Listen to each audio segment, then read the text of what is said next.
the Buffalo Fitness Expo Podcast. Hello, ladies and gentlemen. Welcome to the first episode of the Buffalo Fitness Expo Podcast. I'm your host, Mendez, and we have a very exciting guest today, Mrs. Vanessa Pagán. Hi. Good, how are you? Good. Good. A little nervous, but... No, it's okay. It's exciting to have you here. You're someone obviously I wanted to have on for a long time, especially with this podcast. Again, it's a brand new Buffalo Fitness Expo podcast. The Buffalo Fitness Expo, we're 8 weeks away right now, so it's September 10th at the Buffalo Convention Center. I'll link all the info below. But first of all, Vanessa, please tell us, who is Vanessa Pagán? Who am I? It's a long story. I'm going to be 30. You know what? I think I'm a girl that, like any other girl out there, that, really had to learn how to love themselves. And with every experience, with every hardship in life that I've been through, instead of, letting it tear me apart or turning to drugs or turning to alcohol, or even food, I decided to make myself better and stronger. And I'm thankful for everything I went through. So I think I am somebody that just strives for greatness, and I want to make a difference in other people's lives and talk about what I've been through and hope that I can eventually help people and the women out there that have been through some of the things I've been through in life. Oh, it's amazing. And just by following you on social media, first of all, what is your Instagram handle? Miss Vanessa Pagán. Anyone out there that follows Vanessa, either on Facebook or Instagram, you can just see like how motivating you are. Like every single one of your posts, it's not just about fitness, but it's about motivating and inspiring others. And that's a very important thing. Yes, very. It's not just about fitness; it's about being great in every aspect of your life. Oh.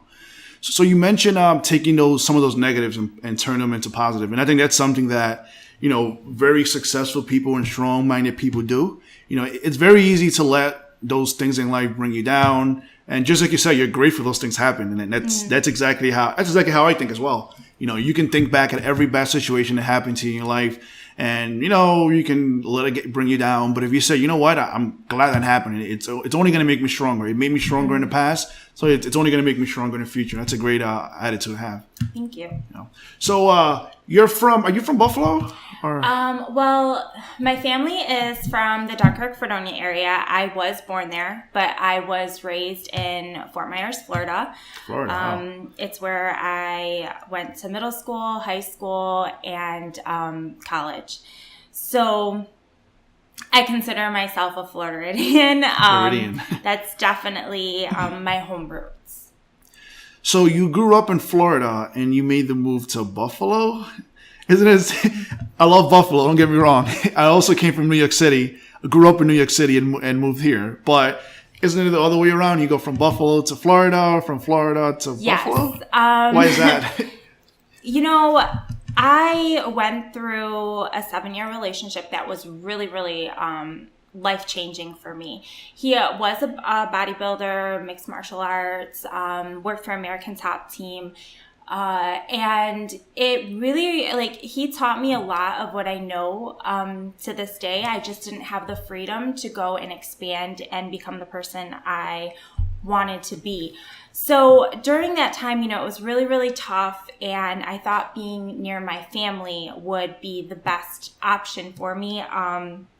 So I have my father that is in Dunkirk. He's a Dunkirk police officer. And I just felt like I needed a male figure in my life, and having the family, my grandparents nearby, my sister, my brother. So it was just really, really nice to have that family field and people that will back you no matter what. So you mentioned family. What nationality are you? I am Puerto Rican and German. German. My father nice mix. My father is Puerto Rican. My mom is German. A little bit of Italian in there, but not much. Now, when it comes to athletics, it does run in your blood, correct? Was your father into anything? Yes. Sports-wise? My father competed when he was younger. So I grew up kind of in the bodybuilding world. I saw my father do it. My mom was always like a very skinny, petite woman and just always had an amazing body. Like she was always working out. It was just something that I saw visually. It wasn't really put into my head, this is what you need to do. You're overeating or anything like that. It was just, I would see it visually. So I knew that, by just seeing it, I'm like, I want to be better. I want to do that. Like, I remember seeing my dad's first show, and I believe the show that I went to was Rochester. And I saw the women. I was like, oh my God, I want to like look like that. I just thought it was amazing how their bodies looked.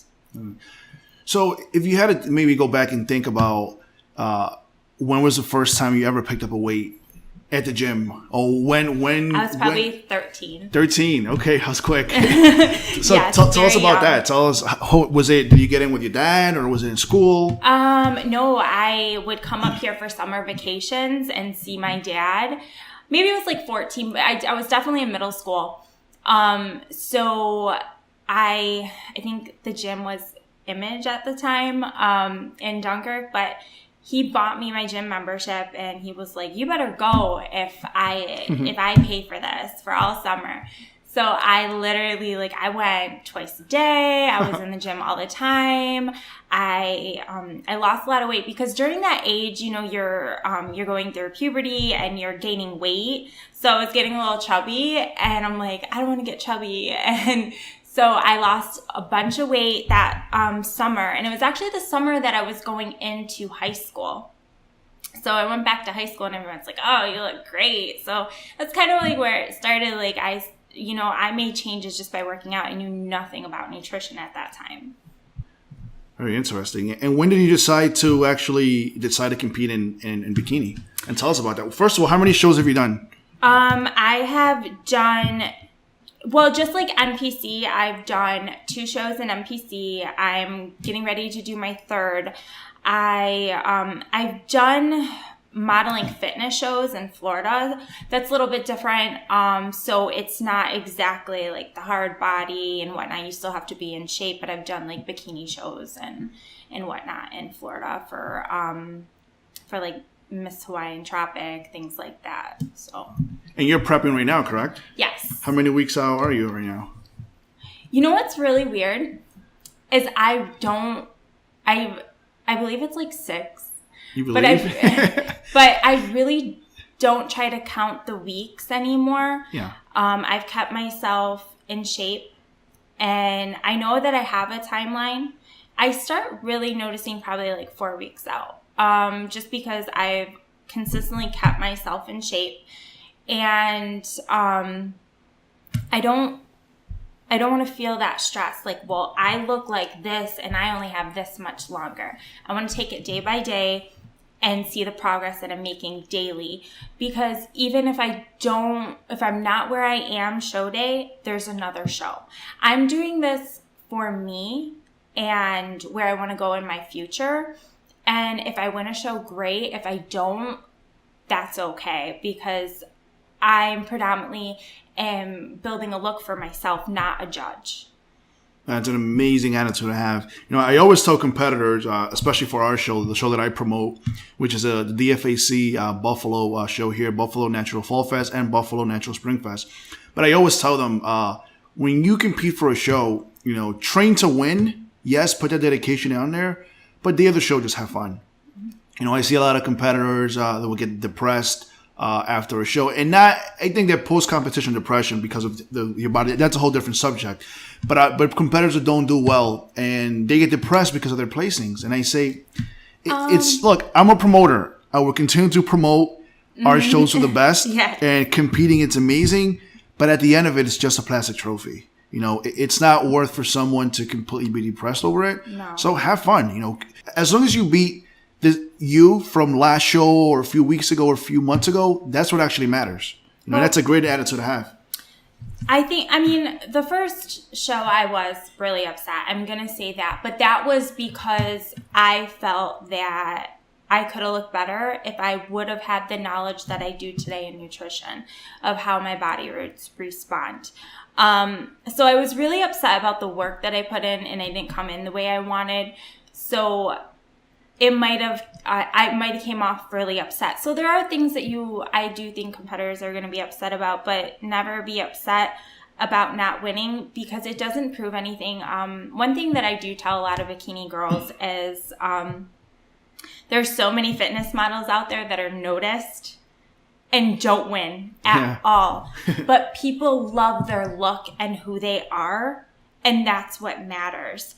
So it's not about winning. So, talking about that, you just signed a supplement deal, correct? Yes. Tell us about that. What company is it, and how does it feel to get sponsored?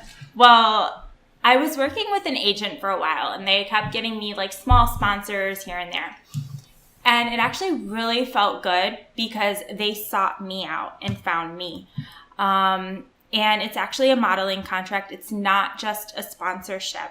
Yes, they send me supplements, but I also get travel pay where they're having conventions. I get to go to the Arnold, have guest appearances. So it's pretty amazing. The company is BPI Sports. So you might know like the Harrison twins. They're signed with them. So they have some really, really big names. They're a huge company. So it was just something that I jumped on. I dropped another sponsor to take a leap of faith, and it felt right. I was like, I need to do this. So yeah, they are an amazing company. We're actually in the works right now to try to have them to come to the Buffalo Fitness Expo and have a booth. There you go. Hopefully I'll be there. I know you just said you recently switched careers, but right? Can you let us know what were you doing before, and then what are you doing now? Okay. And what are your goals with what are you doing now? I was in marketing and sales. I've been in marketing sales for about 6 years. I was really, really good at it. But it wasn't something I loved. So the past few months, first I used to travel in marketing and sales for 3 years. So I wasn't really able to get like full blown into fitness or even compete. So once I got a steady career base here in Buffalo and I could work out and compete, like the passion and the drive just kept overwhelming me. And so like the past few months, I decided that something didn't feel right going to work every day. And I knew how to build a business because my job was about building a business and networking. I took a leap of faith, quit my job. In 2 weeks, I got 20 clients that signed with me in nutrition. Wow. I'm working on a website. I'm getting logos made, networking with different gyms right now. I got signed with the BPI Sports in that time. Fitness Model Observer contacted me also, and I'm writing an article for their paper. So it was really nerve-wracking and scary, but I feel like that everything that came my way during that time is just telling me that I did the right thing. This is the right move for me, and I'm just going to watch it grow. All right, it's amazing. So you took a huge leap of faith, and it worked out for you. Mm-hmm. And why? Because your heart was in it, and that's and that's definitely something I tell people too. Is make sure you follow your heart. A lot of people I know get stuck in different careers and they're not happy, but do what makes you happy. You're doing that right now, and you're being very successful. So how many clients have you picked up in a short amount of time now? It was 20. Obviously, you have clients that do sign up and they just don't follow through. So I have about 10 very steady, loyal clients right now that are women, and I actually have a phone meeting with them weekly. Sometimes we Skype or FaceTime each other because I'd like to make it very personal, even if it's like a text a day. Obviously, as time grows, it might not be able to be that hands-on, but whether I have to hire people on or whatnot, I always want to keep a very personal touch with my business, because I've noticed throughout time with everybody I've worked with, it's not very personal, and people really do need to have their hand held. They need to feel confident. They need to feel beautiful, especially women. So whether it be a text like, hey, beautiful, how are you doing? letting them know that they're kicking ass, like you're making progress, you're looking good. It's okay to be overweight. I tell all the women that are overweight, you actually have an advantage over women that walk around lean. You have a curvier, sexier body. And once you get to your weight goal, you can outblow anybody that walks around lean just because you have curves. They have natural curves that us smaller women could never have. So it's just building confidence, constantly talking to them, really, really being personable, because I think that's a lot of things that people lack in their business is not having that personal touch, especially, like I said, with women. Women really need to feel good and confident, and having someone to mentor them and talk to that have been through some of the similarities that I've been to. I've built a lot of friendships from it, more so than just clients, just us sitting there and talking and just building a relationship and trusting each other, which is super important. And that's something I know that I've noticed from you, different shows and expos that we've been to, that's when people approach you, you actually care. When you see some people sometimes when they get asked to take a picture, they take the picture and it's like, okay, get away from me now. But you actually take your time to speak with people. And I see that you did translate that into your business now, that a client is not just a client. They're a friend, like you said. They're in it, you're in there with them. They're struggling through something, and they're not alone. They have you, correct? Exactly. I will take them out. One thing that I'm trying to do probably sometime in August or maybe after my competition, I want to take my clients out to dinner so that they see, because I live a very normal life. I don't go out to dinner 4 weeks out of my prep, but I live normal. I go out to eat. I have meetings. I know how to look at food. I know what's in food. I know, how much sodium. And I don't actually worry about sodium until show day. Like, it's not something that's important to me. I don't have a lot of sodium in my food anyways, but at the same time, it's not something I worry about. So if I go out to eat one day a week and I have like 0.8 over my regular weight, it's water weight, and I'm not worried about it.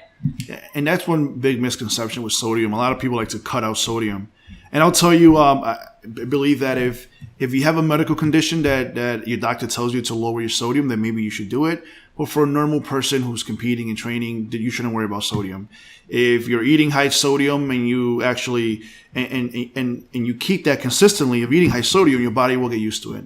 It's only if someone goes really low on sodium and all of a sudden wants to, eat a lot of sodium the day before the show, and not actually monitor their sodium levels, that's when it matters. But again, that's one good point that you brought out with that. So talk about that. So you mentioned, you do go out to dinner during prep, where most people would hide and not talk to their friends and just eat their meals all the time. Yeah. I enjoy life. I think the difference is I don't know. I don't want to say that people they take it more as a job. I love this. I live for it. I understand it. I took a lot of time to study. It wasn't something where I was just hiring somebody and like, tell me what to do, tell me what time to wake up, tell me what time to train, tell me how to train, what to train. I got smart. I think that's very important for anything in life. It's not all about looks. It's about teaching yourself and giving yourself knowledge in life. And I wanted to be that person. So for me, it's just something that's inside of me. I live for it. I love it. And I'm not going to let something I love consume me and not have fun. And trust me, my friends are so supportive. It's amazing. Even my family. We go out and they're like, oh yeah, she doesn't drink. And they're not like, what do you mean you don't drink? And, she's boring. Like, I mean, were we drinking at 12, 13 years old? I mean, maybe some of us were. I know I wasn't with my friends. And, we do live in Buffalo. And we had fun, right? I mean, so I feel that I can still have fun and socialize. I don't need alcohol in my system or a burger and fries to enjoy my life.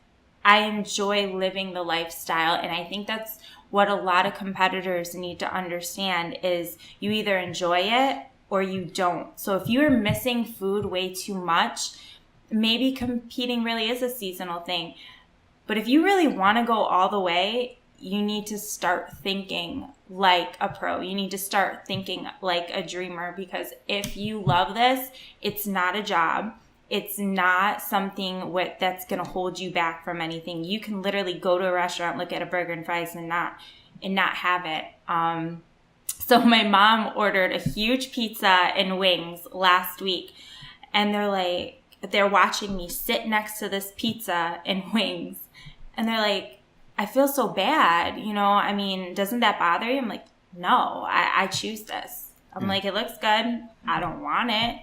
So I've gotten to that point where it just doesn't bother me. I'm very good at controlling myself.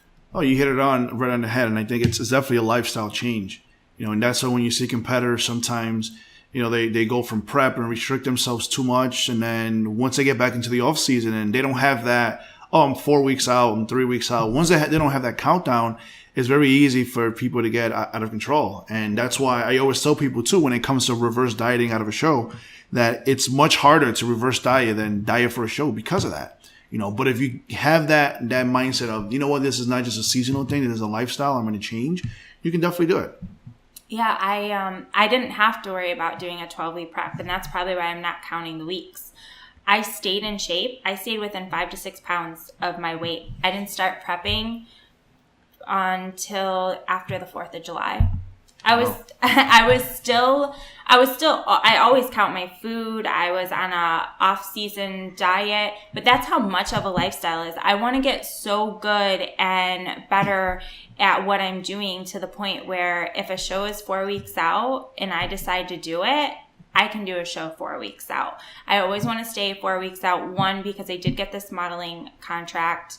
So me staying in shape is going to be very important to me. Not only for that, but for my business and my company. I'm a set example of how you live this lifestyle, how it can be done. Do I eat pizza? Do I go and have chicken finger subs because that's my favorite with fries? Absolutely. But I know how to manipulate things. I know how not to gain weight. So Cold Stone ice cream, that's my thing. I would have it once a week. Never went over 5 to 6 pounds of my competition weight from my last show, and I'm trying to surpass it this time. Okay, it goes back to moderation. You can have some of those foods off season, but not binge and not pig out. As long as you control yourself, I think that you can get yourself in a good situation. So going back to the motivational thing again. I mean, wake up in the morning, I turn on my Instagram, and boom, there's a picture of you. Again, a very motivational picture. But what motivates you, Vanessa? What gets you going? When I first started social media, so this is really funny because there's days that I actually want to erase social media. I'm a very private person. I like hanging out with my family, but I know I'm building something. So that's why it's there. And I do want to touch people and motivate them. But when I first started, it was the first time I was going to do a show. I was like, if I post this, I have to go through with it. Yeah. So that's why it started. I was like, I don't want to look like an idiot. So I would post it because I was like, if I keep posting, it means I have to finish. I have to go through with it. And then I was watching how many people kept following me and growing. It was to the point I was getting 100, 200 friend requests a day on Facebook. Facebook is bigger for me than Instagram. Instagram is something I actually just started using this past year to make it grow. Is that I know how important that is in the fitness industry. So I was amazed how many people were following me, and I was like, I don't even look that good. Why are these people following me? And I would ask myself that all the time, but it was because I was pushing them, and it wasn't just because of my body or the way I looked. I was good at a lot of things in life. So when I was doing my marketing career, I would post things like, got my coffee, be in my business attire, and I'm like, I'm going to do great today. So I think that I showed people that I lived a very balanced life, and that's why people followed me, because I would be out there accomplishing the business world. I'd be out there going to work. I was an independent woman. You mentioned earlier about your relationship, your former relationship. You mentioned it was in Florida, correct? Yes. Now, tell us about that exactly. What experiences do you have with that? Well, that's what made me grow. He taught me so much because he was in the fitness industry, and I saw shows. It was something I wanted to do because of restrictions, because of the controlling in the relationship. He said it was something he never wanted his girlfriend to do. So I never got a chance to compete. It was something that really, for some reason, love overtook me at that time. I was very young. I let abuse How old were you? Mental control. I met him when I was 18. I left the relationship when I was 25. And you're 29 right I'm now? 29. I'm going to be 30 in September. Oh. So I'm getting old. We all are. I'm 31 and I feel like a very old man already. So yeah, tell us more. So how did it affect? I know you have a great story, and I do want you to share that story with people out there. Well, one of the reasons I started this, and I predominantly want to reach out to women, is because it was very abusive. I know people talk about their stories about being abused and mentally abused, but it really was abuse. I remember, and this was probably the scariest night, it was actually the night I thought that I wasn't going to make it through.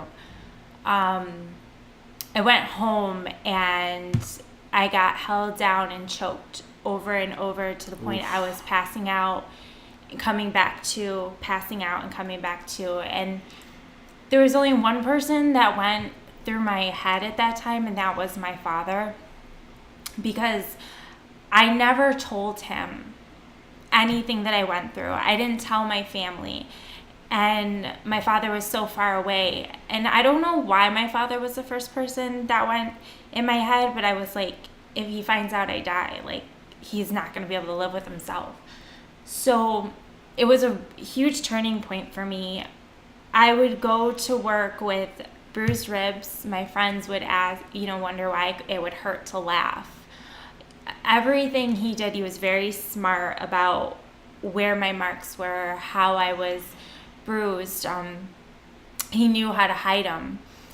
So I don't know. I can't tell anybody why I went through it for so long.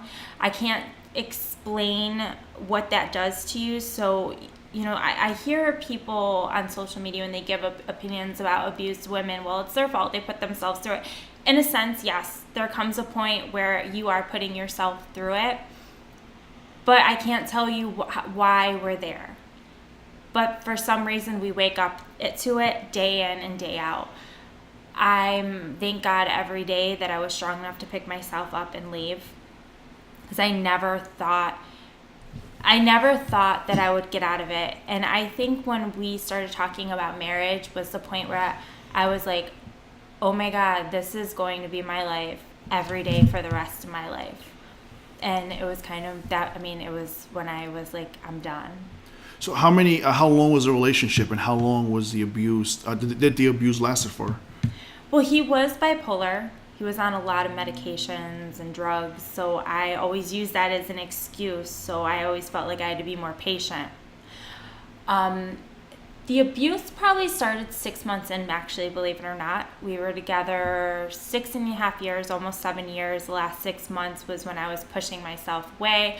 He was a very scary man to be with, so I had to be very careful. So I was out of it 6.5 years, but I had to wait that extra 6 months going through court and whatnot. In the state of Florida, when you live with somebody, I believe, over 7 years, it is like going through a divorce. You have to go to court over things and just get everything separated and tied up. Wow.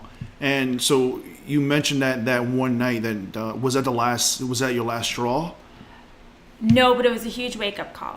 There's several times I went back over. There's worse situations than just that. But that was just one night, I think, was the scariest for me, because I actually thought about somebody else and not me at that time, and not what I wanted. I think it took the love for my family to get out.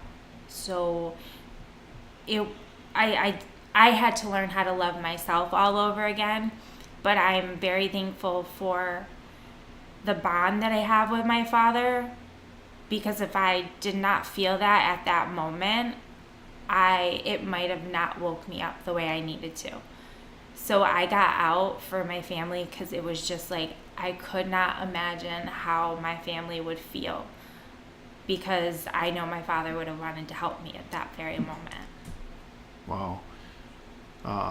So you mentioned your father. How did your father feel? And were you able to approach him and tell him I still what happened? don't think my family knows the extent of what I went through. It's not something like we sit down and talk about. We're just happy that I got out of the situation. They really don't know the half or the extent of things. They know that I went through a huge depression. I went through a part of my life where I was so skinny because of the stress that I was going through. I was probably 110 pounds. I would eat fast food all the time. I would go to the doctors and, tell them I can't put on weight. And mind you, at that time, that's like my stage weight. And at that time I had no muscle. So, I looked awful. My mom told me one day, she put her hand, she just cut my shoulder, and she was like, Vanessa, your spine is coming out of your back. I don't want to make you feel bad about yourself, but she's like, you look terrible. So if you had to maybe, say right now, if you had to talk directly to that one person who's listening right now, either male or female, because it happens in both situations, but that one person who's going through the same thing that you went through, what advice would you give them for them to pull the plug and maybe get some help or get out of that situation? That there is a light at the end of the tunnel. It does take building. It takes building a lot of strength, and it's not, if you have to walk through fire to get to the other side. And it's not going to be easy, but it is a test in life. And there are going to be people there that will guide you and help you. You just have to trust yourself. It takes self-love. And if you don't love yourself, why are you living? You need to get up every morning and love yourself, because no one is going to love you until you learn how to love yourself and build strength. It's not going to be easy. There's going to be nights you cry yourself to sleep. There's going to be days where you just want to sit in a dark room, but there's going to be one day that you wake up and none of that's ever going to matter ever again. And that's what is worth living for.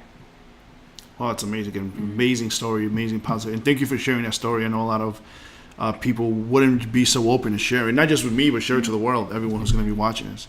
So thank you for that. So fast forwarding to now, how are you right now mentally? How is dating life right now, especially in contest prep? Is that something that... To tell you the truth, and I am very open with this, I'm completely okay with who I am. I love my life. I love my friends, my family, going out. I'm not okay with dating. It's not something that is really in my life. I might have friends or someone I'm close with, but it's not anything that is in my life. I actually don't believe in even sleeping with men. I've learned to just completely bring self-love to me and know that the next person that I ever let in my life, it's going to be 100%. So for me, there really isn't a dating life, and even if there was, nothing will ever stop me ever again from doing what I love. So he would have to probably be someone who understands the lifestyle, that lives the lifestyle that I live. And, even if he doesn't, it would be someone who is super supportive and understands everything that I go through, and not have to be reminded, well, you have a lot of issues. Well, I went through a lot. There are issues. So it's gonna take a special individual, and that's worth waiting for me. yeah, it's a really good message again for everyone out there listening to. I think I'm the same way too. Like dating life, I don't even know what that is. You're too busy for that. So tell us about again. So how can people reach you out there? If they want to reach you, tell them your Instagram, your Facebook, all that. How do they reach you? Well, my Facebook is facebook.com/VanessaLynn914. My Instagram is Miss Vanessa Pagán. You can instant message me or what is the Instagram? Direct message. So many different things now. So you can do that. If you just say hey and you're a guy, I'm probably not going to answer you. Don't say hey. There you go. What's up? I don't have time to answer 100 messages and just have a regular conversation with someone I don't know. I'm not trying to be rude, but like I have a business to run. I'm doing something for a reason. I'm not here for small talk. So... anyone that does message me and they're just giving me a compliment, I always do try to say thank you, get something back to them. I'm not completely rude, but I'm not trying to, this isn't Match.com. Sorry. I'm not here to hook Some up people with think anyone. it is. Yeah, I'm not here to hook up with anyone. So let's just leave it at that. But yeah, those are the ways you can reach out to me, talk to me. I'm not trying to just be, someone, do nutrition. If you need a life coach, I'm there. I'm all aspects of life that someone needs. I'm going to be there for. I'm going to be their support of lifting people up and making them feel better about themselves. Oh, that's awesome. One more plug for your sponsor. Who is your sponsor? BPI Sports. And one last message, if you had to tell everyone who's listening right there, what advice will you give them, or what message you want to leave them with? Keep going. Don't give up just because you fail. I failed so many times. I didn't look good. My first show, I was way overweight. It took me a long time, but I was so determined not to give up, and dealt with so many people talking bad about me and gossiping and saying things, and you have to tune people out because you have to believe in yourself. That's the only person that matters is you. So last question, I know people want to know, Vanessa, where are you going to be on September 10th, 2016? The Buffalo Fitness Expo. Buffalo Fitness Expo at the Buffalo Convention Center. Guys, thank you for tuning in. You guys want to contact Vanessa? She, again, she's very open to listening to you guys. Just don't say hey or hi, mommy. What's up? Do not say that. How you doing? Yeah, do not say that. And actually, Vanessa's going to be co-hosting the show with me, some episodes here and there whenever she can. So it's going to be fun to have different co-hosts every single week. Different experience. It's going to be nice. There you go, guys. Don't forget to like, share, and comment. See you guys next week.